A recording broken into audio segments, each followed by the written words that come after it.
My cousin was spoiled his whole life, new cars, elite schools, anything he wanted. Then, at Thanksgiving dinner, he discovered I had $10 million. He completely lost it. My aunt shrieked and my dad just. Can you imagine having a family member who's spent their entire life looking down on you, always flaunting their privilege? And then, one Thanksgiving, they accidentally discover you're actually worth $10 million. Because that's exactly what happened to my cousin Jackson last year, and, trust me, the meltdown that followed? It was something for the history books. Growing up, Jackson and I lived in completely different worlds. I was a solidly middle-class kid in a Boston suburb. My dad was an electrical engineer, my mom a second-grade teacher. Our little three-bedroom house, with its perpetually busy single bathroom, was a hub of careful budgeting. Every purchase was planned, every penny tracked. Money doesn't grow on trees, Anastasia, my dad would say. If you want something special, you need to work for it. That wasn't just a saying, it was our family's philosophy. When I wanted a new bike at 8, I spent months doing chores, collecting recycling, saving every birthday dollar. The pride I felt, finally getting that blue Schwinn, was immeasurable. My parents matched my savings as a reward, but I had to earn my half first. Then there was Uncle Josh and Aunt Melanie, Jackson's parents. They lived in a sprawling mansion with a pool, tennis court, and 3 luxury cars worth more than my parents' combined annual income. Uncle Josh had inherited a manufacturing business and turned it into an empire. Jackson, 2 years older than me, was their golden child. He never waited for anything. While I saved for months for a $20 toy, he'd mention something he liked, and it would magically appear the next day. The contrast was brutal at family gatherings. I still remember Jackson's 10th birthday party at a rented-out indoor water park. He tore through piles of expensive toys, barely pausing to appreciate a new gaming console and 15 games. 3 months earlier, for my 8th birthday, I'd gotten a new backpack and a simple digital watch. I cherished that watch because my parents remembered I wanted it. Your cousins have different values, my mom explained when I asked why Jackson had so much. We believe in teaching you the value of things, not just giving them to you. When we were really young, Jackson and I actually got along. We'd build forts, swim in his pool. But as we got older, that wealth gap became a chasm. By preteen years, he developed an air of superiority that made me cringe. He'd comment on my clothes, asking why I wore the same jacket or why my sneakers had scuff marks. He loved showing off his new gadgets, knowing I couldn't afford them. Dad says people who work for other people will never be truly successful, he told me once, at a 4th of July barbecue when I was 11. He says employees are just helping someone else get rich. I didn't know how to respond. My parents worked for others, and they were happy. But his words planted a tiny, insidious seed of doubt. There were moments the inequality hurt more than others. When my old laptop died in 8th grade, I asked my parents for a new one. They explained we'd have to wait until Dad's next bonus. That same weekend, I overheard Aunt Melanie casually mention they'd bought Jackson his second computer that year because he wanted one with better graphics for gaming. My emotions were a tangled mess, envy, confusion, and a quiet, burning determination. I wanted to prove that hard work could be just as valuable as having things handed to you. Little did I know how dramatically our paths would diverge in our teenage years, or how those early lessons would shape me. High school made the differences impossible to ignore. I went to public school. Jackson went to an exclusive private academy where the tuition was more than some college tuitions. His uniform cost more than my entire wardrobe. My sophomore year, I got my first job at a coffee shop, saving every penny for college. My parents had been clear, they'd help, but scholarships and my own work would fill the gaps. Jackson, meanwhile, turned 16 and got a brand new BMW convertible. I can still see him revving the engine in our driveway, keys dangling. "Sweet ride, right?" he asked, beaming. "Dad let me pick the color." 0 miles. I nodded, doing the math in my head. That car was 5 years of my coffee shop salary. That same week, I'd been ecstatic to find jeans on a clearance rack. "What are you driving these days, Anastasia?" he asked, knowing full well I didn't have a car. "I'm saving up," I replied, trying to keep my dignity. Planning to buy something reliable next year. He laughed, not unkindly, but with genuine confusion. Why not just ask your parents? A sweet 16 without a car is kind of sad, don't you think? That was Jackson. The concept of not affording something or choosing to save was utterly foreign. During junior year, my $1,500 Honda Civic broke down. The repair was $800 I didn't have, all my money going to my college fund. In desperation, I called Jackson to borrow money. He sounded regretful, but made no effort to help. Sorry, that's a lot of cash. Have you asked your parents? Or maybe get a credit card. That evening, his Instagram showed him at an expensive restaurant, the bill in the corner of the photo covering my car repairs twice over. I ended up picking up extra shifts and borrowing $200 from my best friend. Lesson learned, never count on Jackson and always have an emergency fund. Our graduations were worlds apart. Mine was a simple affair in a football stadium, followed by a backyard barbecue. My parents gave me a college laptop and a $500 check. Jackson's was at an ornate performing arts center, followed by a lavish country club party with a live band and catering that cost thousands. His graduation gift? A brand new Range Rover with a giant red bow. He seemed pleased, but not surprised or genuinely grateful. It was just what he expected. You heading to state in the fall, right? He asked. Yes, partial scholarship, I said, a note of pride I couldn't hide. Cool, cool, he nodded absently. I'm going to Princeton. Legacy admission, you know how it is. Dad made some calls. I didn't know how it was. My admission was earned through grades, not family connections. I just smiled politely and congratulated him. That summer, our paths diverged even further. I worked full-time, saving every dollar. Jackson's Instagram was a highlight reel of Europe, music festivals, and shopping sprees. He was entering adulthood with every advantage money could buy. I was preparing to work twice as hard for half the result. Or so I thought. College was brutal, but rewarding. My partial scholarship covered 60% of tuition, leaving me to cover the rest, plus living expenses. I worked as a research assistant and picked up weekend shifts at a restaurant, often sleeping only 5 or 6 hours. I was majoring in software engineering, one of the few women in the program. There were nights I cried from exhaustion and frustration, questioning my path. Jackson's social media, meanwhile, documented elaborate fraternity parties, trips to NYC, spring breaks in the tropics. He changed his major every few months, bouncing from economics to political science to art history. Mom and Dad don't care what I study as long as I get the Princeton degree, he explained during one rare phone call. The connections are what matter anyway, not the classes. Then, junior year, I had a breakthrough. Professor Martinez, one of the few female faculty members, asked me to stay after class. You have a unique way of thinking, she said, reviewing my solution to a complex problem. Have you considered internships?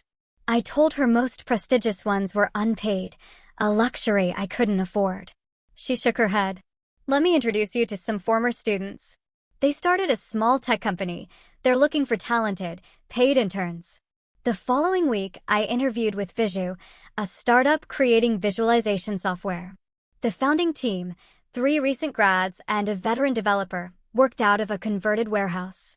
They offered me an internship on the spot, with a salary that let me cut down my restaurant hours. I threw myself into it, often staying until midnight, fascinated by the problems we were solving. The founders noticed. They started inviting me to strategy meetings, asking for my input. By the end of the summer, the CEO, Michael, called me in. We want you to stay on part-time during the school year, he said. And we want to offer you something else. He slid a document across the desk, a small equity stake in the company. Fractions of a percentage point, but real ownership. You think like an owner, not an employee, Michael explained. This could be worth nothing, or it could be worth something someday. No pressure. I signed that day, but told no one in my family about the equity. It felt too abstract, too much like counting chickens. I just said I had a good part-time job in my field. During holiday breaks, I'd see Jackson. He was now sporting designer clothes with European labels, talking incessantly about his important connections. He'd settled on economics, though he complained constantly about the workload and admitted paying other students to complete assignments. College is just a formality, he insisted. Dad already has a position waiting for me at the company. Executive track from day one. I just nodded, keeping my thoughts to myself. While Jackson was coasting on his father's reputation, I was building something from scratch, developing skills and relationships based on my own merit. The contrast was stark, but I'd stopped measuring my success against his advantages. As graduation approached, Viju offered me a full-time job with a fair salary and additional equity options. The company had grown from 8 employees to nearly 30, with Fortune 500 clients. We were still operating on venture funding, but the trajectory was promising. I accepted, excited to build something meaningful. Little did I know, that decision would lead to a financial windfall beyond anything I could have imagined, and create a seismic shift in my relationship with my entitled cousin. 3 years after graduation, on an otherwise ordinary Tuesday, my phone buzzed with a text from Michael, our CEO. All hands emergency meeting, 10 minutes, main conference room. My stomach dropped. In startup culture, that usually means 2 things. We're shutting down or something monumental has happened. Given our struggles to secure funding, my mind immediately went to the worst. I rushed to the conference room. The air was thick with tension and whispered speculations. Michael entered, followed by the executive team, their expressions unreadable. "I'll cut straight to the point," Michael said, his voice wavering slightly. 30 minutes ago, we signed the final papers. Data Corp has acquired Viju for $200 million. The room erupted. People were hugging, crying, high-fiving, calling their families. My mind went blank. What did this mean? Later that afternoon, after hours of champagne and briefings, I received an email with the equity calculation. As an early employee with accumulated options, my stake amounted to slightly over 5% of the company. The acquisition translated to $10.2 million for me before taxes. I stared at the number on my screen, unable to comprehend it. Just 5 years earlier, I'd been working double shifts to afford textbooks. Now, at 27, I was a millionaire many times over. In the days that followed, I met with financial advisors. I paid off my student loans, bought a modest, comfortable condo in a neighborhood I'd only dreamed of affording, and set aside funds to help my parents with retirement. Beyond that, I made few immediate changes. What I didn't do was tell anyone about my windfall, except my parents. After careful consideration, we agreed to keep the exact amount private, even from extended family. I continued working at the newly acquired company, accepting a leadership role with a comfortable but not ostentatious salary. "There's no reason everyone needs to know your financial situation," my father advised. "Money changes how people see you, sometimes in ways you wouldn't expect." His words proved prophetic, though not in the way either of us anticipated. Around the same time, Jackson had graduated from Princeton with mediocre grades and an impressive list of social connections. Despite these advantages, he struggled to find meaningful employment. After several half-hearted attempts at entry-level positions, he quit within months, declaring them beneath his potential. He eventually landed at his father's company in an ambiguous role, Strategic Development Associate. From family gossip, I gathered it involved little actual responsibility, but came with a generous salary, a company car, and an expense account Jackson utilized extensively. Uncle Josh apparently hoped his son would grow into a legitimate role, but evidence of such growth remained elusive. During a rare phone conversation, Aunt Melanie expressed frustration bordering on embarrassment about Jackson's professional trajectory. "We've given him every advantage," she lamented. "The best schools, connections, opportunities. I don't understand why he's struggling to find his path when other young people seem to manage just fine." There was a pointed quality to her comment that suggested a comparison to me, though she didn't mention my name. It took considerable restraint not to point out that perhaps those advantages had actually disadvantaged Jackson in developing resilience and work ethic. Instead, I murmured sympathetic noises and changed the subject. I'd learned that discussing our differences only led to tension. Uncle Josh and Aunt Melanie remained convinced their parenting was superior, despite mounting evidence to the contrary. As the years passed, my investment portfolio grew under careful management, and my career advanced through genuine accomplishment. I found the work engaging, the compensation more than adequate, with the added satisfaction of knowing my bank account held a cushion most people could scarcely imagine. The most significant change wasn't material, but psychological. Financial security allowed me to make decisions based on what truly mattered, not economic necessity. I could take professional risks, volunteer for causes I believed in, help friends without worrying about my own stability.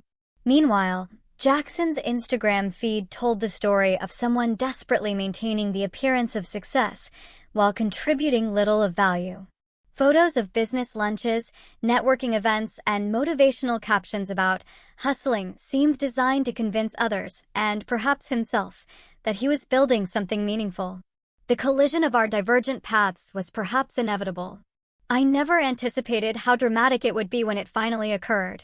The catalyst would be a family Thanksgiving dinner that would permanently alter our family dynamics and force a long overdue reckoning with the consequences of privilege without purpose. The invitation arrived via text on a crisp October morning. Uncle Josh sent it, but I suspected Aunt Melanie dictated it. A knot formed in my stomach. It had been nearly 3 years since I'd attended Thanksgiving at their house. I'd made excuses: work, travel, choosing to spend holidays with my parents or friends who felt more like family. The thought of an entire evening listening to Jackson boast about imaginary accomplishments, while Aunt Melanie made subtle jabs about my modest lifestyle, made me want to craft another polite refusal. But something stopped me. Maybe it was time to stop avoiding them. I had nothing to prove, and maybe my perspective had shifted enough that their performative wealth wouldn't bother me anymore. After a moment's hesitation, I replied, "I'll be there. Thanks for the invitation." That evening, I called my parents. My mom sounded apprehensive. "Are you sure you want to go, sweetheart?" Last time was rather uncomfortable. She was referring to a Christmas dinner 2 years prior when Jackson had spent the entire evening describing his executive role, making pointed remarks about people who lacked ambition, glancing in my direction. I'd maintained my composure, but my father had nearly lost his temper. "I think I'm in a different place now," I assured her. "Their opinions don't affect me the way they used to. Besides, it might be nice for us all to be together." What I didn't mention was that small, petty part of me that wanted to observe Jackson's inflated sense of importance, now that I secretly had more financial security than he likely ever would. Not that I planned to reveal it, but knowing it gave me a certain immunity to his posturing. As Thanksgiving approached, I found myself oddly preoccupied with what to bring as a host gift. Previously, I'd brought modestly priced wine or homemade desserts, accepted with a hint of condescension. This year, I could afford something impressive, but that felt like playing into their materialistic values. After some thought, I decided on a balance, a limited edition bottle of bourbon Uncle Josh had once admired, along with a handwritten card expressing genuine gratitude. It was neither ostentatious nor inadequate, a small reflection of my evolving relationship with money. The week before Thanksgiving, I had dinner with David, an old college friend who'd become a successful financial advisor, and one of the few who knew about my windfall. "So, you're voluntarily spending Thanksgiving with the people who've been condescending to your entire life?" he asked incredulously. "That's either very enlightened or completely masochistic." I laughed. "Maybe a bit of both. I just feel like I've been avoiding them for years, and maybe it's time to stop giving them that power. Besides, my parents will be there, and they shouldn't have to navigate those dynamics alone." David nodded. "Just promise me one thing. If Jackson starts his usual routine about being a self-made success while simultaneously bragging about his parents funding his existence, you'll at least consider dropping the tiniest hint about your actual net worth. The look on his face would be worth the family drama." "That's exactly what I'm not going to do," I insisted, though I couldn't help smiling at the image. "The whole point is that I don't need external validation anymore." "Very mature," David conceded. "But my offer stands. I'd even be willing to crash dessert as your fake financial advisor with an urgent matter regarding your 8-figure portfolio." Thanksgiving morning, I woke early and spent extra time getting ready, selecting a simple but elegant outfit that projected quiet confidence. The drive to Uncle Josh and Aunt Melanie's mansion took 45 minutes, each mile increasing the tension. Their house looked exactly as I remembered, imposing, perfectly maintained, with professional holiday decorations and a circular driveway filled with luxury vehicles, including what I assumed was Jackson's gleaming black Tesla. Taking a deep breath, I gathered the bourbon, a bouquet of flowers, and my resolve before walking to the front door. Before I could ring, the door swung open. Aunt Melanie, impeccably dressed. "Anastasia, darling, you made it," she exclaimed with manufactured enthusiasm, air-kissing my cheeks. "It's been far too long. Come in, everyone's in the great room." I followed her through the marble foyer into the expansive living area. My parents spotted me immediately. My father raised his glass, my mother disengaged from a conversation to embrace me. And then there was Jackson, holding court near the fireplace, gesturing expansively to our younger cousins. He'd put on weight, his expensive suit slightly strained, his face fuller, his hair already thinning at 34. When he caught sight of me, there was a momentary flash of something, insecurity, quickly masked by bravado. Well, the prodigal cousin returns," he called out, making sure everyone heard. "I was beginning to think you were avoiding us, Anastasia." I smiled pleasantly, determined not to let him set the tone. "Hello, Jackson. It's good to see you, too. Happy Thanksgiving." I had no way of knowing then that this forced pleasantry would be among the last civil words exchanged between us that evening, or that in a few short hours, the carefully maintained facade of family harmony would shatter beyond repair. Dinner was served in the formal dining room, a space so infrequently used it felt like a stage set. The table was immaculately set with heirloom china, sterling silver, and crystal glasses that sparkled under the ostentatious chandelier.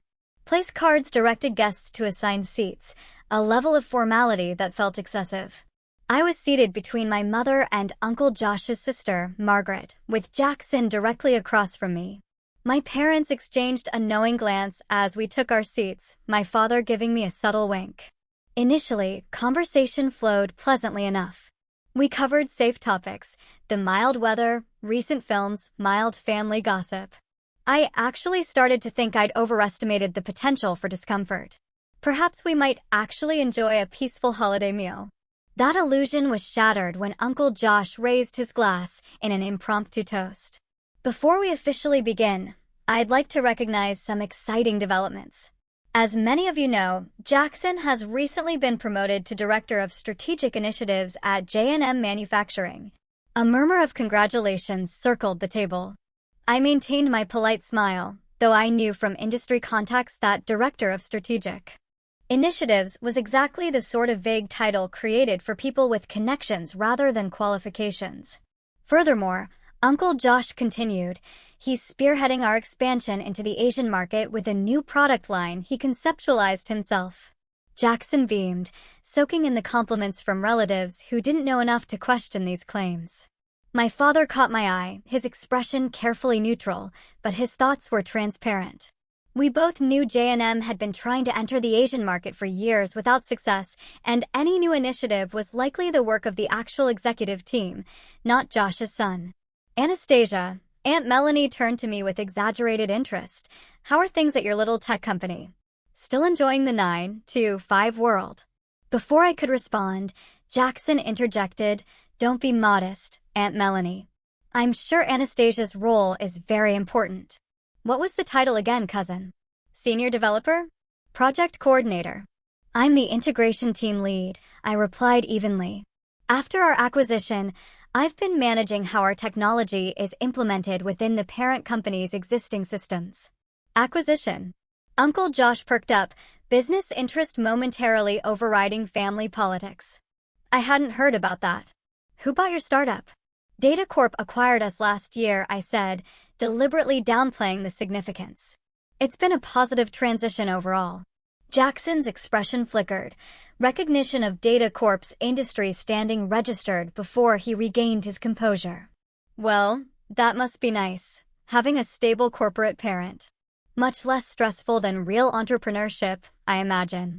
I chose not to point out that he had never entrepreneured anything in his life, instead taking a bite of turkey and complimenting Aunt Melanie on the meal. The conversation shifted, but throughout dinner, Jackson repeatedly steered it back to his supposed business acumen, describing meetings with key Asian investors and revolutionary product developments, in terms vague enough to be meaningless to anyone with actual experience. My parents maintained polite interest. I occasionally caught my father suppressing sighs of exasperation. The pivotal moment occurred during dessert. My phone buzzed with an email notification. I intended to ignore it until I saw it was from David. Subject line, urgent investment opportunity, closing tonight. Given his knowledge of my Thanksgiving plans, I suspected it was genuinely time-sensitive, not his promised joke. Excuse me, I said, standing. I need to take care of a quick work matter. Everything looks delicious. I'll be right back. I stepped into the adjacent study for privacy, quickly scanning David's email about a limited investment opportunity in a promising green technology startup. The terms looked favorable, and the company aligned with my interest in sustainable investments. I replied, confirming my interest in allocating $2 million from my diversified portfolio, adding a postscript asking how his own Thanksgiving was progressing. As I pressed send, I became aware of someone entering the room. Turning, I found Jackson standing uncomfortably close, 2 snifters of expensive brandy in his hands. Thought you might want something to sip while you handle your critical emergency, he said, his tone making it clear he doubted the importance of my interruption. Can't let the corporate overlords enjoy their holiday without checking in, right? Thanks, I said, accepting the brandy while slipping my phone into my pocket. It wasn't work, actually, just a time-sensitive investment matter. His eyebrows lifted slightly. Investment? Like a 401k adjustment or something? The condescension in his voice triggered a rare moment of competitiveness in me. No, a private equity opportunity in the sustainable tech sector. Private equity? He laughed as though I'd told an amusing joke. Those typically require minimum buy-ins of at least 100,000. What are you doing, pooling resources with friends? Before I could respond, my phone buzzed again with David's reply. Jackson's eyes flicked down to where the notification illuminated my pocket. The preview text was clearly visible, confirmed for $2 million. We'll execute tonight. Happy Thanksgiving to you too, fellow millionaire. There was a moment of absolute stillness as Jackson processed what he had just seen. His face cycled through confusion, disbelief, and then something darker, a mixture of jealousy and anger I had never witnessed before. $2 million, he finally sputtered, his voice rising. What kind of game are you playing, Anastasia? I'm not playing any game, I replied, suddenly aware we were creating a scene audible from the dining room. It's a private matter, Jackson. Let's rejoin the others. But Jackson wasn't about to let this go. He blocked my path to the door, his face flushing red beneath his designer stubble. No. You don't get to drop something like that and walk away. Are you trying to tell me you have $2 million to invest in some random startup? That's more than most people's entire net worth. Jackson, please lower your voice, I urged, hearing the conversation in the dining room falter. This isn't the time or place. Oh, I think it's exactly the time and place, he countered, following me as I attempted to move around him. All these years, looking down on my family, judging our lifestyle, acting so superior with your work ethic and modest living. And meanwhile, you're what? Secretly rich? Is this some kind of trust fund you've been hiding? We re-entered the dining room to find all eyes fixed on us, dessert forks suspended in midair. Is everything all right? Aunt Melanie asked, her practiced hostess smile strained at the edges. Ask Anastasia. Jackson replied before I could speak. Apparently, my cousin, the humble employee, is throwing around millions of dollars in investments. When were you planning to share that little detail with the family? A stunned silence descended. My parents exchanged alarmed glances, clearly unprepared. Jackson, that's enough, my father said firmly. Anastasia's financial situation is her private business. Private business? Jackson's voice rose further, brandy sloshing over the rim of his forgotten snifter. That's rich coming from you, Uncle David. All these years acting like we're the materialistic ones for providing our son with advantages. Meanwhile, your daughter is sitting on some secret fortune. What kind of hypocritical game is this family playing? It's not a game, I said, finding my voice despite the chaos. The startup I worked for was acquired last year. My equity stake translated to approximately $10 million. I chose not to broadcast that information because it doesn't define who I am. The number landed like a physical blow. Jackson actually staggered slightly, his face contorting in disbelief and outrage. Aunt Melanie gasped audibly, her hand flying to her pearl necklace as though clutching for support. $10 million? Jackson repeated, each word dripping with accusation. You're worth $10 million, and you've been pretending to be just a regular employee this whole time. Driving that modest car, living in that ordinary condo, acting like butter wouldn't melt in your mouth. I haven't been pretending anything, I countered, struggling to maintain my composure. I continued working because I find the work meaningful. I live within comfortable means because excessive luxury doesn't interest me. Not everyone measures their worth by their possessions, Jackson. That was the breaking point. With a roar of frustration that seemed to emanate from somewhere primal, Jackson swept his arm across the table, sending crystal glasses, fine china, and the remainder of Aunt Melanie's pumpkin pie crashing to the floor. How dare you, he shouted, years of insecurity erupting at once. How dare you judge me and my family when you've been secretly wealthy this whole time? At least we're honest about who we are. Aunt Melanie burst into tears, not over her shattered dishware, but seemingly from the revelation itself. It's not fair, she wailed, turning accusingly toward my father. You always made us feel terrible for giving Jackson advantages, for wanting him to have the best things. And all this time, your daughter was accumulating a fortune in secret. My father, normally the most even-keeled person I knew, stood slowly from his chair, his voice deadly calm. Melanie, what's not fair is your fundamental misunderstanding of what we taught our daughter. Anastasia earned every penny of that money through hard work, intelligence, and character, qualities we prioritized over material possessions. The fact that you and Jackson immediately assumed there must have been some deception involved speaks volumes about your values, not ours. The room fell silent except for Aunt Melanie's continued sobbing and the sound of Jackson's ragged breathing as he glared at me with undisguised hostility. I have worked for everything I have, I said quietly, addressing not just Jackson, but the entire stunned family. Every opportunity, every achievement, every dollar. No one handed me anything. For years, I've listened to you belittle my choices, imply that I lacked ambition or success because I didn't flaunt wealth or status. I never corrected those assumptions because I don't measure my worth by your standards, and I'm not going to start now. I picked up my purse and coat, suddenly exhausted by the entire charade. Thank you for dinner. I think it's best if I leave now. As I walked toward the door, I paused to place the bottle of bourbon on the side table, still neatly wrapped. It seemed like a symbol of something now, a peace offering rendered meaningless by the chasm of understanding that had finally, irrevocably revealed itself. Behind me, I could hear Jackson continuing to rant, his voice cracking with emotion. She thinks she's so much better than everyone. Little Miss Perfect with her secret millions, while the rest of us are just shallow materialists in her eyes. The last thing I heard as I closed the front door was Aunt Melanie's shrill accusation directed at my parents. This is your fault. You raised her to judge us. The cold November air hit my face like a welcome slap, clearing the emotional fog of the dining room. My hands shook slightly as I fumbled with my keys.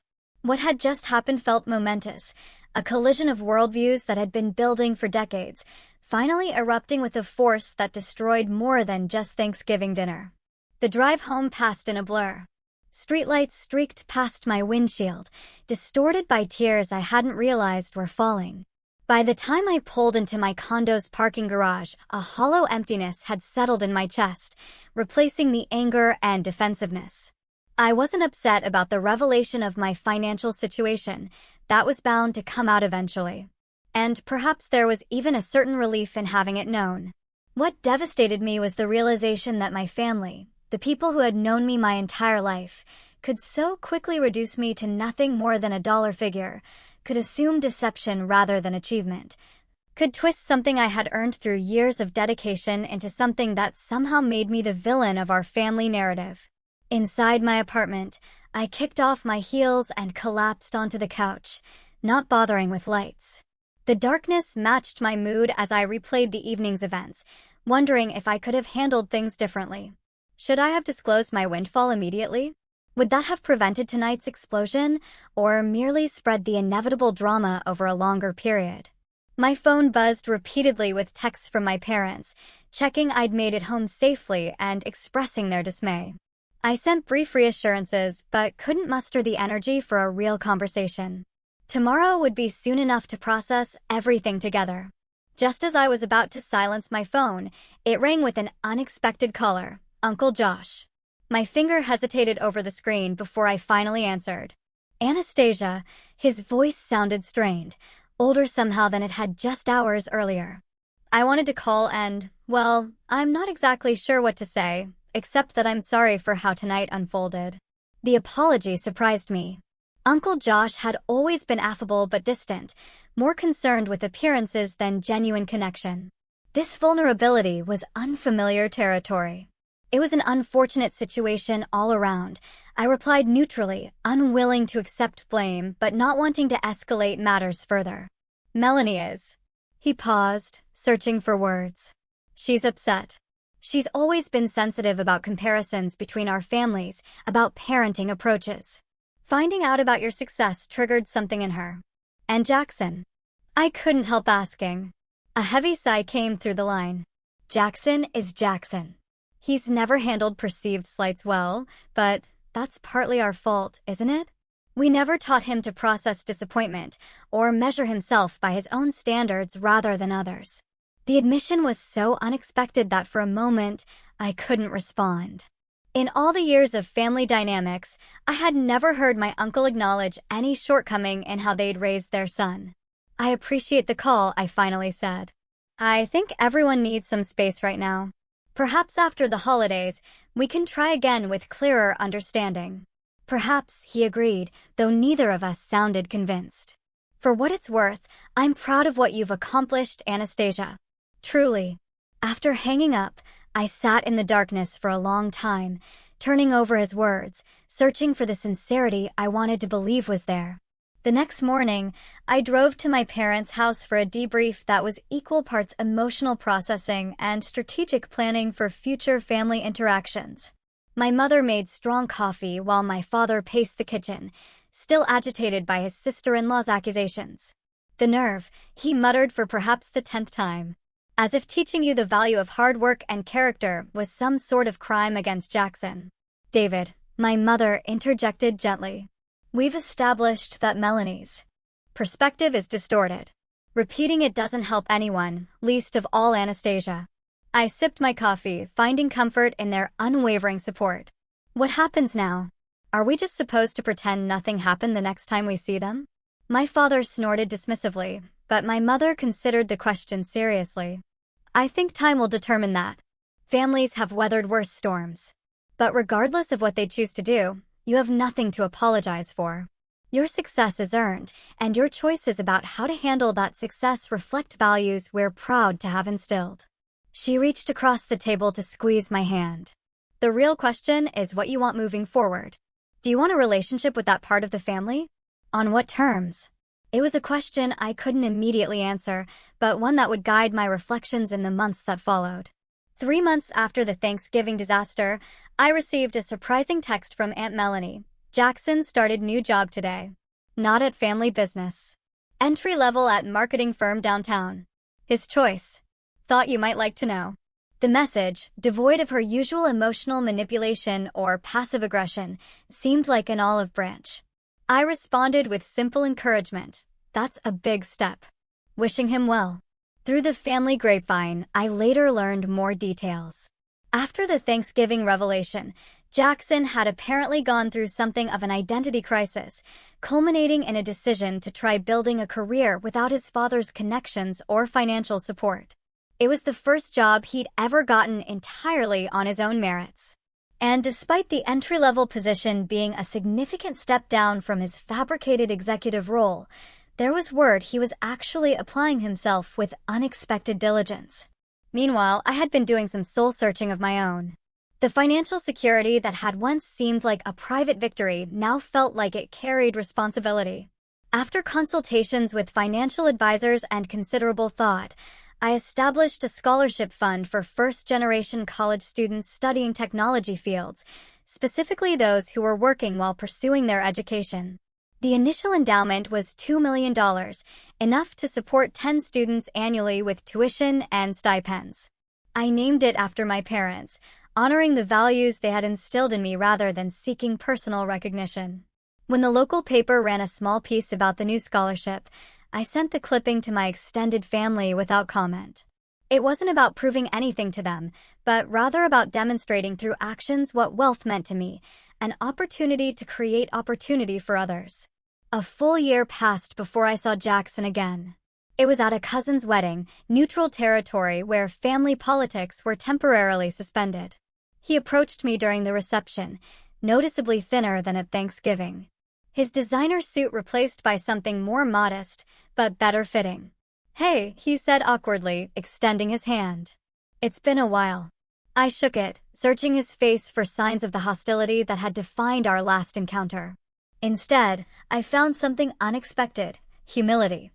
"I hear you've been making changes," I offered, giving him an opening. He nodded, glancing down at his seltzer water rather than the champagne others carried. "Turns out starting over is harder than starting from scratch." "Who knew?" "Everyone who's ever had to do it," I replied, but without malice. A ghost of a smile touched his lips. "Fair enough. Listen, I'm not good at this kind of thing, but I owe you an apology. What I said at Thanksgiving, how I behaved, it wasn't about you. It was never really about you." "I know," I said simply. "The scholarship thing," he continued. That was really something. Mom showed me the article. It made me think about what I would do if I suddenly had that kind of money. And I realized I had no idea beyond buying stuff I didn't need. That was a wake-up call. We talked for nearly an hour, not about money or success or the past, but about the challenges of figuring out who you are when all the external markers you've relied on are stripped away. For perhaps the first time in our lives, we spoke as equals, each acknowledging our own struggles and growth without comparison or judgment. As the years have passed, my relationship with wealth has evolved. I've learned that money itself is neutral, neither inherently corrupting nor ennobling.